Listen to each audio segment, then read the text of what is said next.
19 और चार्ज की यूनिट होती है बेटा कूलम। चार्ज की यूनिट क्या होती है हमारी? कूलम होती है हमारी, ठीक है ना। चार्ज की यूनिट हमारी होती है कूलम। अभी मैं आपको बताऊंगा, मैंने यहाँ कैपिटल सी बनाया था, बाद में स्मॉल सी क्यों बनाया, ठीक है, इसके बारे में जरा अभी बताएंगे। कैपिटल सी और स्मॉल सी इसलिए बनाते हैं बेटा, जब हम यूनिट उसकी पूरी लिख रहे हैं, फुल यूनिट लिखते हैं, तो ये टर्म हमारी जो पहला वर्ड आता है वो हम क्या लेंगे, उसको स्मॉल में लेंगे, ठीक है। और अगर मैं इसको कूलम को ये पूरा नहीं लिख के सिंपल इसका रिप्रेजेंटिंग टर्म में लिखता, तो इसको हम क्या लिखते हैं, कैपिटल सी लिखते, ठीक है ना। तो इसीलिए मैंने उसको क्या लिखा था, स्मॉल लिखा था। इसकी यूनिट होती है हमारी कूलम होती है। ई क्या है, एक कांस्टेंट है जो कि फंडामेंटल चार्ज पार्टिकल का, फंडामेंटल पार्टिकल्स की कैरेक्टरिस्टिक्स का पार्ट होता है, ठीक है ना। अब अगर हम इसको इलेक्ट्रॉन नहीं बोलते हैं, हम ये इलेक्ट्रॉन नहीं है, ये एक कांस्टेंट है जिसकी वैल्यू होती है 1.6 × 10⁻⁻19। तो बेटा हम जो वहां पर दिखाते हैं, बुक्स में दिखाया जाता है इलेक्ट्रॉन पे, ये इसी तरीके से दिखाया जाता है। तो बेटा वो इलेक्ट्रॉन पे जो चार्ज होता है वो फंडामेंटल पार्टिकल्स पर जो चार्ज है उसकी इस टर्म में होता है, ई की इस कांस्टेंट की टर्म में होता है। जैसे कि आपके पास कोई एक कांस्टेंट है, जैसे हम बात करें बेटा वेवलेंथ का एक फॉर्मूला होता है, जैसे हमारा lambda equals to h nu मान है, ये होता है हमारा, ठीक है ना, ठीक है ना। तो ये बेटा जैसे हमारा कोई वेवलेंथ का नहीं होता, ये एनर्जी का फॉर्मूला होता है हमारा, ठीक है ना। तो ये हमारा यहाँ पर क्या है, जो एनर्जी हमारी होती है वो न्यू के टाइम्स में होती है, लेकिन ये क्या है, कांस्टेंट की मल्टीप्लाई होती है इसमें, ठीक है ना। तो उसी के टर्म्स में हमारे यहाँ पर होता है, किसी भी जो पार्टिकल का चार्ज है वो ई के टर्म्स में होता है हमारा, और ई क्या है, एक कांस्टेंट है जिसकी वैल्यू होती है 1.6 × 10⁻⁻19। अगर हम बात करें charge on electron, the charge on electron, तो ये होता है बेटा माइनस का ई। क्या होता है बेटा, ये माइनस का ई, मतलब -1.6 × 10⁻⁻19 कूलम। और अगर हम बात करें चार्ज ऑन प्रोटॉन,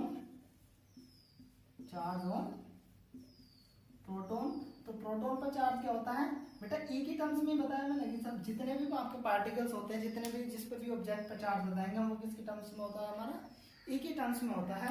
और वो क्या है बेटा, जैसे हमारे इसमें क्या माइनस होता है, प्रोटॉन पर क्या होता है, प्लस का ई होता है, और उसकी वैल्यू क्या होती है, प्लस का 1.6 × 10⁻⁻19 कूलम, ठीक है ना। ये हमारा होता है बेटा। इसकी चार्ज की एक मेन प्रॉपर्टी होती है, चार्ज की प्रॉपर्टीज के बारे में हम आगे भी जानेंगे, लेकिन यहाँ पर मैं बताया था बेटा, चार्ज की एक मेन प्रॉपर्टी होती है जिसको हम बोलते हैं इनवेरिएंट प्रॉपर्टी। द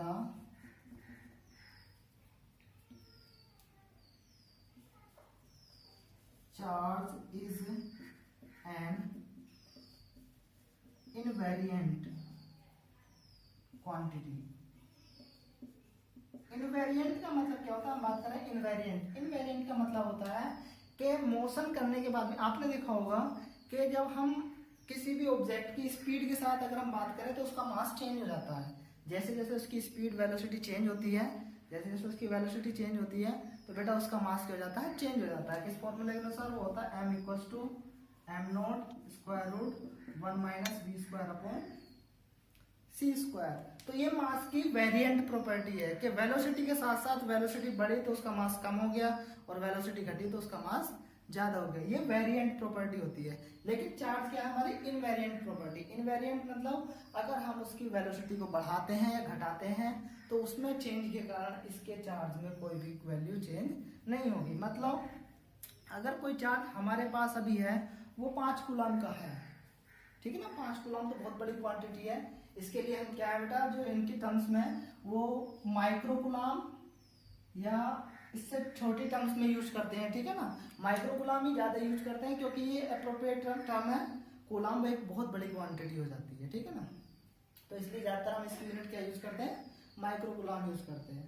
तो हमारे पास हमने माना कोई 5 कूलम का या माइक्रो कूलम का चार्ज है, तो अगर हम उसको स्पीड ऑफ लाइट के साथ भी ट्रेवल कराते हैं तो उसके चार्ज की वैल्यू ना तो घटेगी और ना ही बढ़ेगी, ठीक है ना।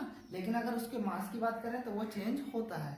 तो मास हमारी वेरिएंट प्रॉपर्टी है, जबकि चार्ज हमारी कैसी होती है, इनवेरिएंट प्रॉपर्टी होती है। ठीक है ना। जो चार्ज को हम डिनोट करते हैं वो मैंने बताया आपको, चार्ज जो डिनोट किया जाता है वो हम डिनोट करते हैं क्यू से। चार्ज को हम जो डिनोट करते हैं वो किससे करते हैं बेटा, क्यू से।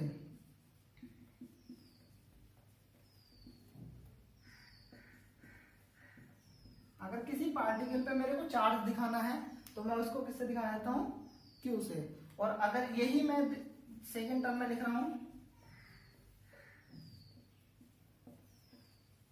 क्यू हमारा यहाँ पर ऊपर बताया मैंने, चार्ज होना पार्टिकल और चार्ज होना बॉडी, तो बेटा दोनों एकदम अलग अलग हैं।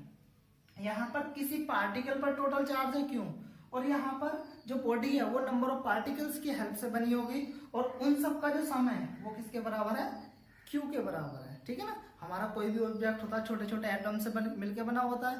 नंबर ऑफ पार्टिकल्स, बेटा जब एटम की और मॉलिक्यूल्स की खोज नहीं हुई थी तो इन सबको हम पहले क्या बोलते थे, पार्टिकल्स ही बोलते थे। जो आपने 11th में पढ़ा होगा काइनेटिक थ्योरी ऑफ गैसेस में, तो उसमें आपका क्या है बेटा, एटम्स और पार्टिकल्स दोनों यूज करते हैं बहुत सारी बुक्स में। तो बेटा वो पहले वो थ्योरी हमारी एटम और मॉलिक्यूल की खोज होने से पहले की थी। ठीक है ना। तो इसलिए उसमें एटम और मॉलिक्यूल्स को हम क्या है, पार्टिकल्स बोलते हैं। ठीक है ना। तो अगर हम एक पार्टिकल की बात कर रहे हैं तो उसका चार्ज भी क्यू हो सकता है, और अगर किसी बॉडी की बात कर रहे हैं तो उसके सारे पार्टिकल्स का चार्ज का सम वो क्या होगा, क्यू होगा। ठीक है ना। तो इस क्यू की वैल्यू और इस क्यू की वैल्यू में दोनों में अंतर है हमारा। ठीक है। तो यहाँ पर हमारा ये चार्ज होना बॉडी होता है। ठीक है। इसकी यूनिट जो होती है बेटा आपको बता चुका हूँ मैं, कूलम होती है, और ये एक स्केलर क्वांटिटी होता है हमारा। ठीक है ना।